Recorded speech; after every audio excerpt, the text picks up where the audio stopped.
what motivated you to join the military? Well, I had 4 brothers and a sister, and 3 of my other brothers was in the military. 2 of them in the Second World War, both Navy. My younger brother was in Vietnam, but that was after I was in also. But I had, over where I lived, I had 2 uncles, and one of them was like 42 years old, and the other one was 40. And they got drafted in the Second World War, old as they were, because they hadn't married. And so I got a lot of stuff from them about the military. I had cousins. I got a slug of cousins in the Second World War. I had one in particular. His name was Billie Jean Aul. They called him Pete Aul. He was from Washunga. I don't know whether you know where Washunga is. No, I don't think so. Washunga is, you know where Washunga Bay is, where you go to the lake. No. No.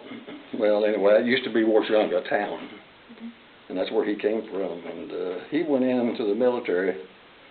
He walked all the way up from Washunga up to Newkirk to our house, and he was 17 years old, and he was going to the Marines. And last one he talked to was my mom, and he caught the train here at Newkirk, and he went to, when he went, and then he went, his first landing was Guadalcanal. I don't know whether you ever heard about Guadalcanal in the Second World War. It's one of the worst places in the world you could ever be on. And he landed there. He landed in Saipan. He landed in Guam and Salvo Bay, I think it was. He made 5 invasions, and he made it all the way through and come home. And I always looked at him. I remember seeing when he come home, he got off the train over here at the depot.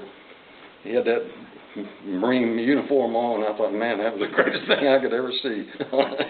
You know. Then I had my one uncle. That's the one she wants me to tell you about. He was very undisciplined. He didn't like nobody tell him what to do, and they drafted him into the Army. And he went over into Missouri for basic training, and they just couldn't, you know, he didn't want to do whatever they said. And so it kind of got a bad situation. Well, it got so bad that they decided that they was going to kick him out, and they couldn't do nothing with him. Well, they had all these guys, I guess, apparently, that were, they called misfits, that they couldn't get them, and they decided, well, they'd make an outfit out of them. So they took all these misfits and sent them down to Texas, and they formed a new company, or a new battalion, I guess, or whatever, army, and they ended up, the first place they went was New Guinea, and that was a bad place. That was in 1942 too. And then he went all the way through the Philippines. And some of the things he did was kind of comical. Was him and another Choctaw Indian. He was Indian, and he made buddy with a Choctaw Indian down in Hugo. And they would, instead of having to mess with the officers, they would pitch their tents in poison ivy, so that they wouldn't have to be around the officers, you know. And the officers covered res, you know, and stuff like that. And then they would never put on a mosquito net because the mosquitoes didn't bother them. But you had to have that, you know, stuff. And this captain would come around and say, "You got to have a mosquito net because that's regulations." You know, he said, "I know you guys are Indians and the mosquitoes don't bother you and the poison ivy don't bother you, but you can't do this, you know." But anyway, they ended up, went all the way through the war. And that unit, the misfits, was very highly decorated in the Second World War. After all that deal there, but all that stuff like that, it kind of motivated me. And one thing that really motivated me is because of the draft. When I graduated from high school, I was already 18, and he was already for the draft for Korea. And so I said, well, I don't much want to be in a foxhole, you know, something on. I didn't want to go to the Army, so I went to the Navy. And I got to the Navy there. They sent me to boot camp in San Diego. And I think you have a question about that, don't you? I don't want to interrupt your deal about what was it? Basic training. Oh, yeah. Go ahead. Okay. Tell me a little bit about your time in basic training.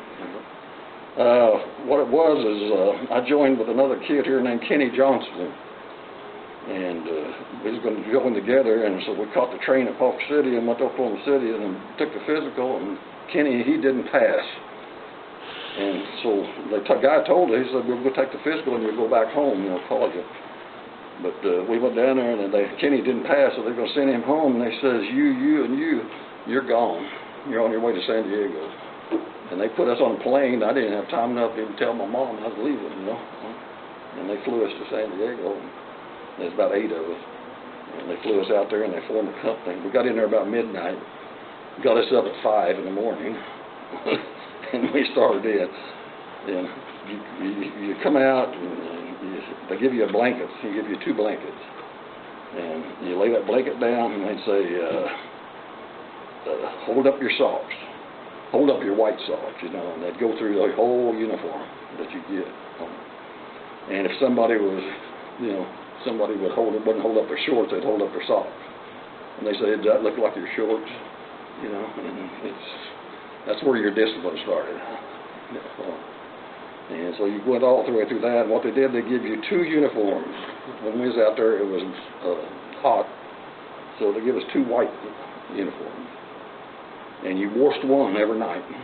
You washed your socks, your shorts, the jumper, the pants, your hat, and that was washed. And you had a water bucket, plain old water bucket. And you filled it up with some hot water, and you had a scrub brush and some soap. And you had a big cement deal like this here, a big cement deal. You lay your clothes out there and you scrub them. Then they had a big old mast like on a ship, and all these lines were going up like this. And you had to hang each, well, you hung your socks. And yes, everything was stenciled with your name, so everybody had their name, so you get your right clothes. But when you hung them up, you had to hang the socks a certain way. You tied them on there with these little bitty deals about that long string, and you better be in a square knot. You tied them all with a square knot. And then you took the ends, and you had to tuck them in. No ends stuck out. And they were inch apart, all going up this deal here. And that was more discipline. You do it a certain way.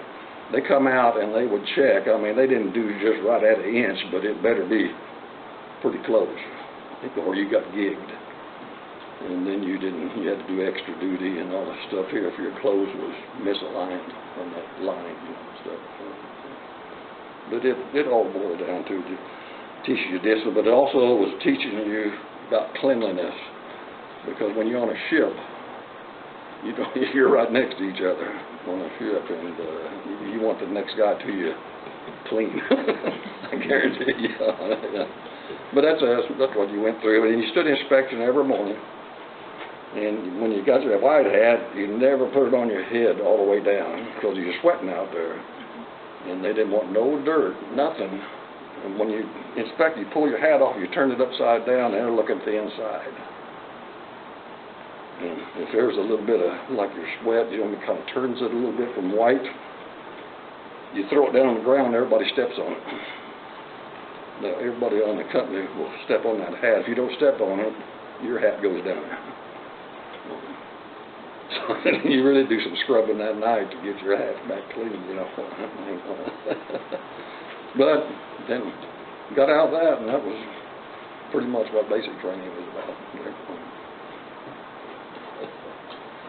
What do you want in the third one, I guess, huh? Okay. What was your primary job after training? Well, after training, they give you 14-day leave. I come home and went back and had my orders there, and they give you an envelope about like that right there. And it's got your whole histories in that. Your whole military histories in there, which I didn't have a big one right then because I was out of boot camp.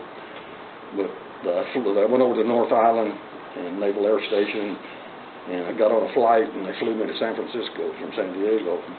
And I was going to go aboard the ship, and it's this one here,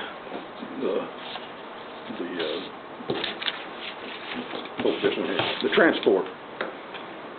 Other guy called it a troop ship, but that's what, you heard before, it's a troop ship. And I went aboard that thing there, and when I was going aboard, they were standing at the gangway, and when I stepped aboard, they pulled the gangway away, and they threw them the lines off, and it was going, it was leaving. And just when I walked on there, this guy looked at me and he says, son, he says, are you sure you're on the right ship? He said, I said, well, I said, President Jackson. And they said, yeah, this is President Jackson. He says, well, stand over there because we're leaving. You know, so I stood over the side there, and they backed out of there and everything. We had 1,200 soldiers on there, Army, and we were headed for Incheon, Korea. And so when we was going out the bay of San Francisco there, which I was a dumb kid from Oklahoma, never been anyplace, and these guys were saying, oh, there's the good old Golden Gate, you know, and I was looking, I didn't know what the Golden Gate was. It's a, I don't know, do you know what it is? Yeah. Okay. I didn't. We went under, you know, I didn't know it was a bridge. What I was looking for, I didn't know what it looked like a Golden Gate, you know, but we went under that. It took us 13 days when we got to Incheon. I never set foot in Korea. Never set foot on. We stayed on the ship, sitting out in the bay. They throw the rope ladders over the side. All the soldiers go over the side and climbing down. You've probably seen it in maybe some movies and stuff on. But they climbed down into barges, and the barges took them to shore there. And so we left that and went back to San Francisco. And then we loaded up with soldiers again and went to Yokohama, Japan. And we picked up some soldiers at Yokohama and took them to Seattle, Washington. And we picked up some soldiers there and took them down to San Francisco. And we loaded up soldiers there and went to Seward, Alaska. Longest we was in port was 5 days. That was the steamiest thing you'd ever been on, though. And then finally, the last trip we went to Japan again. And we come back and they put it out of commission. And what we call, they made razor blades out of it. And that's what happened to it, more or less. They just sold it and they dismantle it and take all the steel, you know, and all that stuff. And then they assigned me to a destroyer, which is this thing right here. That's the Duncan. The 874 is the DDR. It's a destroyer radar. And I picked it up in San Diego, and I was in the fire room. And what I did, I never manned no gun. I never shot no gun. My deal wasn't very glamorous, I guess you'd say. I'm down the hole down there firing boilers. The boilers make steam. The steam drives the turbines. The turbines drive them shafts that turn the propellers, and that's where you get your power on these ships here. I was in the after fire room. They have everything on there. In other words, if something should happen, you can. They have a forward engine room, after engine room, forward fire room, after fire room. And if one of them gets knocked out, the other can run the whole ship, you know, stuff on it. And that's not the way it was there. I was on there 3.5 years. I knew everything about that thing, I think. That was my home. I spent on there for 3.5 years on that thing. Knew a lot of guys. Had some fun. Didn't have a whole lot of fun sometimes either. Running that fire room there is, I moved up to, I went aboard, I was a fireman. I had 3 stripes that went like this here. In that picture there, I was a 3rd class petty officer. I was 19 years old, I made 3rd class petty officer. And that qualified you for a top steaming watch. Well, in other words, there's 4 guys down there, then you stand 4 and 8. You put 4 on, 8 hours off. And you go around, you take like a 4 to 8 watch, you got an 8 to 4 watch, you got a 4 to 8 watch, and you got 3 sections that takes each one of them, then you switch. Every week you switch and you take the next, you know, maybe you took the mid watch and stuff like that there, you know. And we was cruising that thing there, and actually I got to looking, and I was 19 years old. I had the top steaming watch. I was in charge of that after fire room. the kid up on my water that watches the water going in the boiler, they have a sight glass up there, and he watches the water in there. He was 19. The guy reading all the meters, I don't know, I see that thing down there.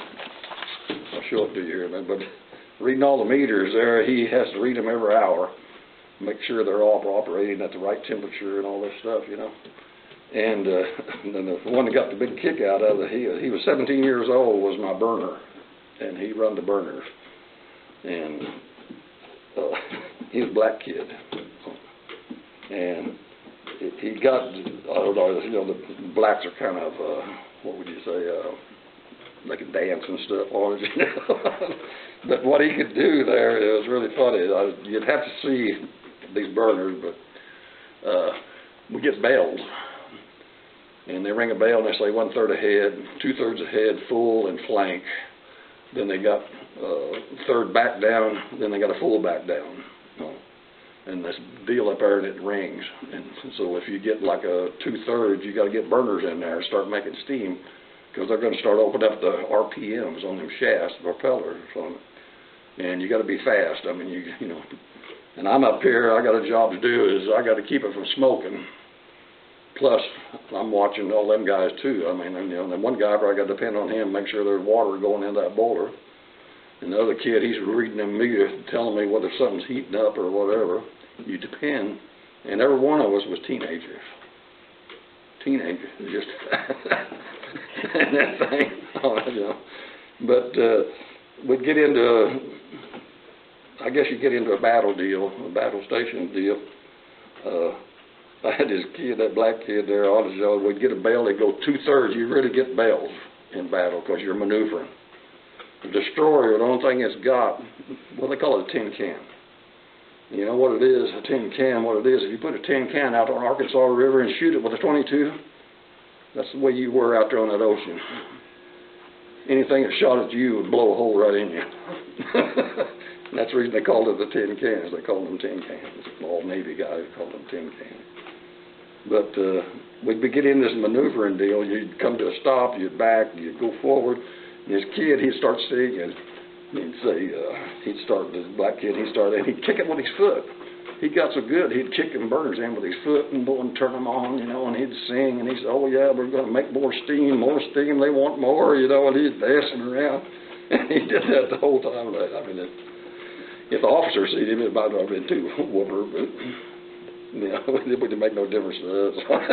As long as he's doing his job. But he was really good at it. I mean, he could really do that. Got a lot of kids. I mean, it was a dangerous deal that we were doing there on it, but because when that captain, if you're doing this, I have to watch that.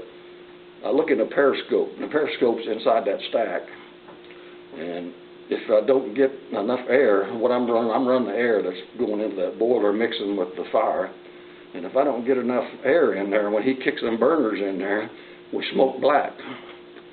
Well, if you smoke, the enemy can see you from a long ways off out on the ocean, and so you don't want to smoke a lick, or if you can, you know. And if you're smoking black and they see it, they know you're speeding up.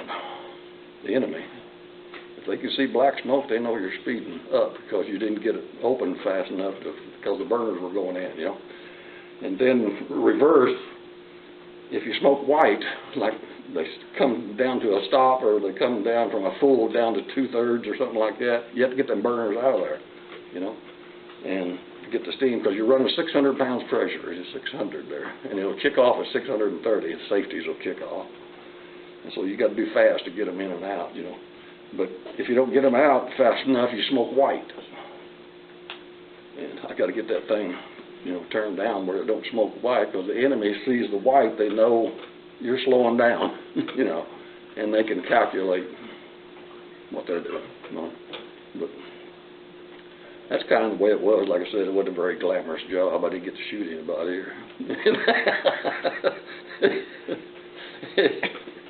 But I don't know. It's but this, well, I don't know if you guys looked at this, but this. If you look up there, I stood right here.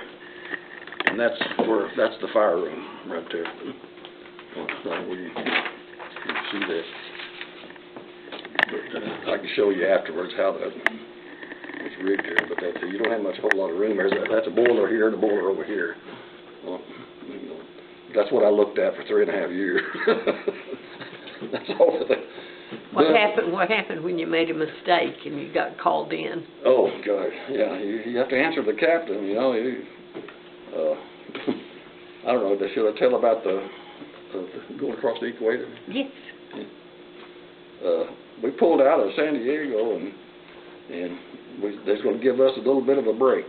They said, "You're going to Australia." I said, "Oh man, you know, great." They said, "You're going to be the first ships in there since 1944." We was going to head for Brisbane, Australia. So we pulled out and went to Hawaii. We pulled out of Hawaii and went to Pago Pago, Samoa Island, and we fueled up. And we carried 212,000 gallons, and we headed for Australia. We was running one boiler. There's 4 boilers on there, but we was cutting down trying to, because it's a long run from Pago Pago to Australia. And the destroyer, there's 3 other destroyers traveling with you. We're in a division. There's 4 destroyers together, and we was in division 52. But everybody, you know, was fueled up, and everybody running on one boiler. And what we did, we got to the equator. And what they do before you get to the equator, they start saving up all the slop off the mess decks. And they got laundry chutes. And the laundry chutes are about 8 foot high. And they sewed 2 of them together. So they're about 16 foot long, and they're about this big around. And they save all that slop up, and then when you hit, they get you out of bed at 5 o'clock in the morning. This is a ceremony on the ship. You have to go through it, and you don't get out. Officers, anybody, if nobody's been across, you got to go through this initiation. And you get up in the morning, and all they let you wear is a pair of shorts. And they all carry fire hoses, and they whip your butt with it. And when you get out of your rack, you put your nose on the deck, and you keep your nose on the deck all the way to the mess decks, crawling on all 4s. And they serve you the hamburger gravy-like stuff on a toast, and you have to eat it with your fingers. They don't give you no utility, no stuff. So you eat all that, and you have to eat it. You can't just pass. And you eat all that, and then you come out of the mess deck, you get your nose back down on the deck, and you go all the way back to the fantail, which is the back of the ship. And they got the royal court there. And I didn't even know at my time, that's the first time I went across, they carry these uniforms, this ceremony deal. And the oldest guy that's ever been across the equator, he's King Neptune. And he's got this special uniform he wears, and they're all back on fantail. And he comes up and he sentences you. And he sentences you, and you got the royal barber, and you got the royal this, you got a royal that, you got to lick reddish off a guy's belly. You got to, they cut your hair, they just grab it and just cut, you know, every which way. And you don't fight nothing. I mean, you just take your punishment. But after you go through all that, there's a lot more than that, but you go through a lot of that stuff. And then you get to your final deal, you have to go through that chute with all the slop in it. Well, they're standing there with fire hoses, and you better keep your head down because they're whipping you all the way through that chute. And so your head's down, you're in that slop. Your head's in that slop, you know. And you come out the other end, they turn a fire hose on you, wash you off. And then there's a gauntlet. All them guys that's been across, they're all standing there with the fire hoses, and you got to make the run toward the front of the ship. And they beat you all the way up there. And it ends up, you don't even have hardly any shorts left. But anyway, that piece of paper right there, man, you wanted to keep that. I mean, that's. I went across twice on it. And the second time, I got to do the ceremony deal. But we did that on when we crossed the equator. They give you the latitude and longitude where you crossed and all that stuff. And you got to make sure it gets in your records, because if it's not, and you ever cross again, that's not in your records, you got to go through the initiation again. So you want to make sure ever that you have that. That's What happened to the guys that refused to do it? Oh, they had an officer. He says, I'm an officer of the Navy, and I'm not going to go through something as humiliating as that, you know. That's all they're waiting for. And they grabbed him, and we had 100-pound sacks of potatoes up on the second deck, and it's in a wire enclosure, and they took him up there, and they throwed him in that cage, and they said, made him unload all them 100-pound sacks of potatoes, and he had to stack them out on the deck. Then they put him in there, and they shut the door and turned 2 fire hoses on him. And they was just knocking him all over inside that deal, you know. And then they took him out of that, and they put him up on the forecastle, and he had to stand up at the very front of the ship, and he had to say, looking for the mail buoy. You know, you're out in the middle of nowhere, but I mean, they says I think it's every 5 minutes or something like that, he has to say, no mail buoy in sight, you know. And if he didn't say it within about that time, you know, then they whack him, you know, stuff on it.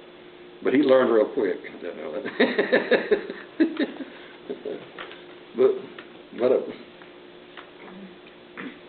Were you deployed? If so, where were you deployed? If so, were you? Wait. Oh yeah. Were you deployed? If so, where and for what? Mainly what I did, what I was telling you there is we patrolled. When we went over, we patrolled. Mainly, they was talking about Korea. The main thing that we had in Korea, we were against the Chinese. It wasn't the Koreans, it was Chinese that we were fighting. And the point, we had to take a turn at Formosa, and they call it Taiwan now, but it was called Formosa when I was in there. And they had to call it Formosa Straits, and we patrolled that, and against Red China.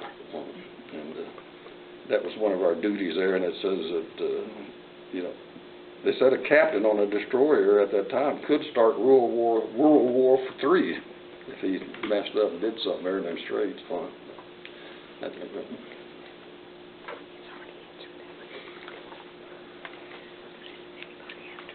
But that's our main deal there. That was deployed at off of Korea. They were shooting all the time. We had some. Well, it wasn't the only time, but we had some shooting. The battleship Missouri was out there. We was in about 8 miles. The battleship Missouri was out there 22 miles. He could shoot 22 miles, and we could see the projectiles going over top of us when they're shooting out there. I don't know where we was at. They wouldn't tell us where we was at. I don't know who we was shooting at. But that's about it on my deployment.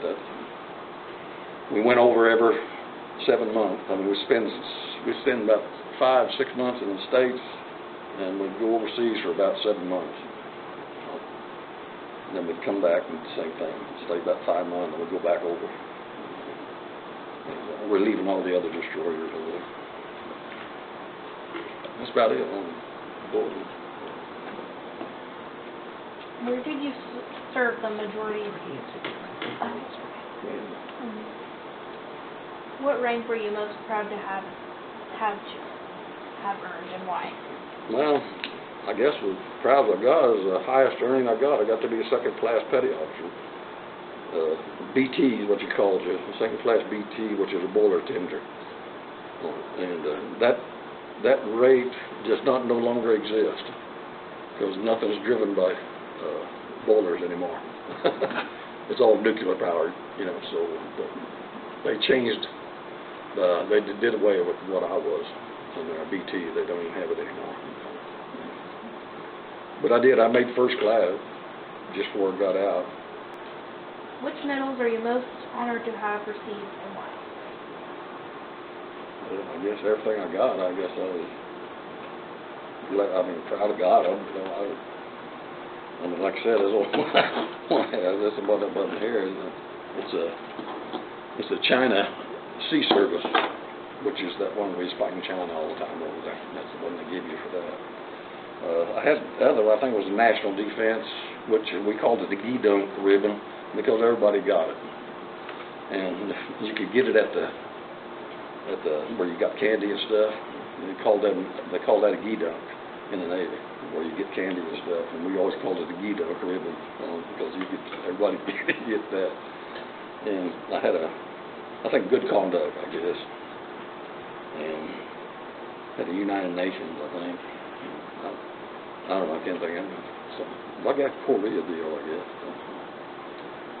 But that's about it. Tell me about some of the special people you met.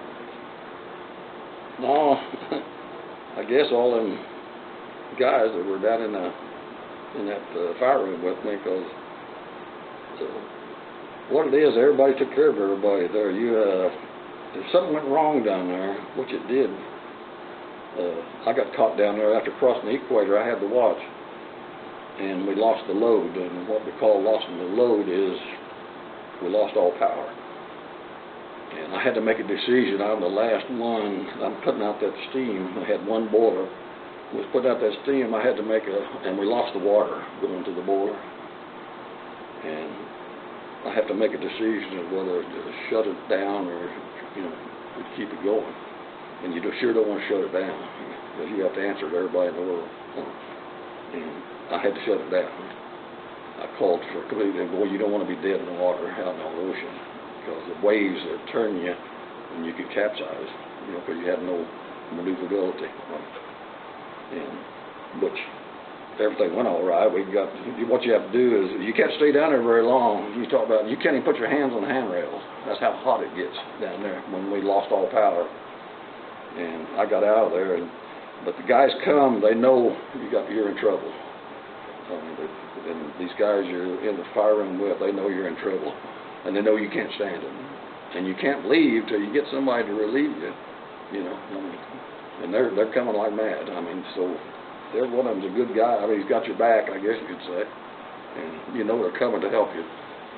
And they come down, it's dangerous. They don't know what you've done down there. And they're coming down there, I think, to blow or something on you, or anything. They don't know, exactly what's going on, but they know you're in deep trouble. But after it's all over with, the captain calls you up. And boy, you better have some right answers because of what you did. And you answer to him. The captain he's God out there on the ocean. But that happened to me twice. It happened every time I had to watch. Every time something went wrong that did that, I had to watch. I got called up to captain. The captain, the second time he called me up there, he said, "Boy, I'm getting tired of looking at you." I said, I sure didn't want to be here either. But anyway, we made it.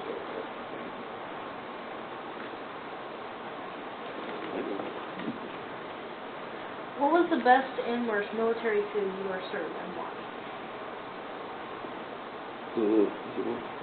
Military food? You know what? We never really had very bad food on that destroyer, I have to say. We always had pretty good food and pretty good cooks. And while we down in that fire room, especially, we went together and bought a hot plate. And we had a coffee pot, and we're not supposed to have that. But we'd go up and talk to the cookout and get some potatoes. And we had the first microwave. You haven't even heard of a microwave, but what we did, we put a line into the steam. And the steam, when we're running out there with superheaters, is 875 degrees, 600-pound pressure on them boilers. And so what we did, we'd peel these potatoes and onions and everything, and we had a pot that we'd have. We'd cover it up with rags, and we'd go over and stick it underneath this pipe we had, and we had a valve that we had on it there, and we'd stick it, put it in there, and we'd turn that valve on. In about 1 minute, we had potato soup. That thing would cook that something just like that. And we eat good down there in the fire. But anyway, but on the mess decks, we had good food. That captain, one time, we had this one captain, he was a submariner, and he asked the pipe fitters, he says, they're the ones that could weld. They did most of the welding. He said, "Could you cut some barrels in two, And I said, "Yeah." So what they did, they cut some 55-gallon drums, they cut them in two, and made grills. And when we got out past the 12-mile limit out of San Diego, we cooked steaks. he liked cookouts, this captain, and the other ships, they radioed over, see all that smoke rolling off our fan tail, and asked us if we was in trouble, knowing that we was cooking steaks. No. And we all eat together, the officers and them, but we did that. Tell me a funny story you experienced that could only happen in the military. I guess it was something like maybe cooking them steaks, I guess. I saw that, and I can't think of any other real funny things on it, I guess. I can think so. Well, there's a lot of stuff happened, but I can't think of one right off here. Was there anything on the international date line like there was on the... No. No hay No, fever? we always hollered because we never could get 2 Sundays.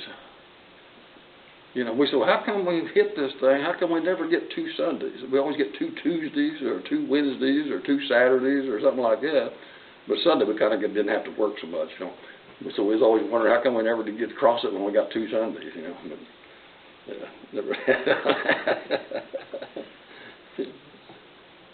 No, I was thinking about staying in. Well, what they did, I was supposed to have got out, and the Suez Canal broke out in 1957, and they said that BT rate was critical, and so I had to stay in. And so I stayed in. We made another trip across, which I wouldn't, we didn't have a deal, but I had to stay in. But we ended up, we was loading up ammunition that was going to send us to the Suez Canal over there, and so we loaded ammunition, and we was loaded completely with everything in the world. And then we found out that they sent 4 destroyers from San Diego. They went, so we didn't have to go. So I said, well, can I get out? And they said, no. Anyway, I didn't quite. But we finally got back and said, well, I'll tell you what the last deal was coming home. And we got to Hawaii, and we left Hawaii, and this was in 1958. And I just seen it on the computer here just the other day. But anyway, was coming from Hawaii back to San Diego, and we got out what they call the point of no return. You got to go on. And what happened, that earthquake in Alaska, and they was talking about it here the other day on a computer, and the big one up there. And so the captain, he radioed and says, we got a tidal wave coming down. He says, we can't outrun it, so we're going to turn into it and hit it head on. And he said, it's over 100 foot high. And I thought, my Lord, I went through the whole thing here, all these years I went through this, I'm going to get killed by a tidal wave, But by the time I got down there, it was only about 20 foot high, or 15 foot, 20. But it's really funny, you look out there and here's this wave all out of sink, coming down. But we got by it and we got back to States there. That's about it. What happened to me. How does your military experience affect your life today? Oh, I guess I know how to take care of myself, I guess you'd say. Learned a lot of stuff about discipline and stuff like that. That's about all I can say. I'm glad I served. I wouldn't want to do it again, but I'm glad I did it.